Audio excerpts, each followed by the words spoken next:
អង្គុយរំលឹកគ្រាស្នេហាបងនឹងជីវ៉ាធ្លាប់តែនៅចិនគ្នាតែពេលនេះបាត់បង់រូបពុំងារតើយើងអាចក្បែរគ្នាម្ដងទៀតបានទេបងនៅតែមិនអាចបំភ្លេចរូបអូនតើរូបមានស្ងួនអូននៅនឹងបងទេក៏ដឹងហើយពេលនេះរូបស្រស់មៀងមេអូនមានគេដើម្បីបំភ្លេចរូបបងពេលដែលយើងចាប់ផ្ដើមស្នេហាបងនឹងរៀមរាដូចជាមាននិស្ស័យតែពេលនោះចិត្តពួកយើងនៅក្មេងខ្ចីចិត្តអើយចង់រៃប្រឡ័យស្នេហ៍យើងទាំងពីរដល់ពេលមួយពួកយើងឈានដល់ផ្លូវបែងមិនបាច់ប្រកាច់ព្រោះនេះជារឿងព្រំលីងខិនពេលវេលាជានាងបង្ខំបងខិនឲ្យយើងឃ្លាតពីគ្នាក៏ដឹងហើយថារូបអូនមិនអាចក្រឡំក៏ព្រោះពេលនេះស្នេហាទៅឈានដល់ផ្លូវបាញ់ចំតើអូនអាចវល់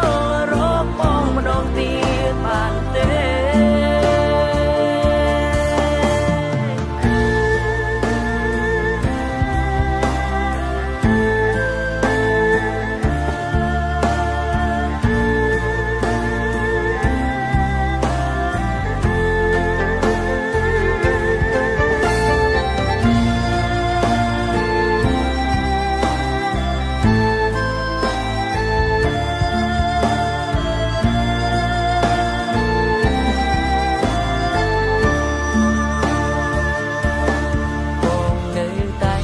បំភ្លេចរូបអូនតើរូបមានស្ងួនអូននៅនឹងបងទេ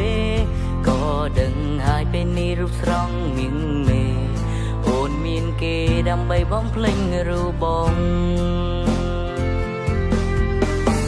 ពេលដែលយើងចាប់ផ្ដើមស្នេហាបងនឹងរៀមរាដូចជាមាននិស្ស័យតែពេលនោះចិត្តពួកយើងនៅក្មេងខ្ចីចិត្តអើយចង់រៃ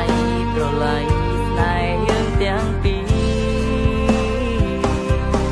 ដល់ពេលមួយពួកយើងឈានដល់ផ្លូវបែងមិនបាច់ប្រកាច់ព្រោះនេះជារឿងព្រំលីងខិនពេលវេលាជានាងបង្ខំបងខិនឲ្យយើងឃ្លាតពីគ្នា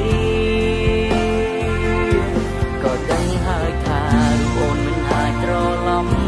ក៏ព្រោះពេលនេះស្នេហាទៅឈានដល់ផ្លូវបាញ់ចំតើអូនអាចវល់រកបងម្ដងទៀតបានទេ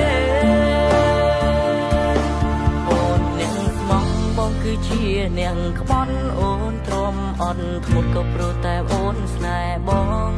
ដល់ពេលនេះទើបបងដឹងរឿងខុសឆ្គងដែលបងធ្លាប់រំលងអូនពីមុនបងសុំទុំ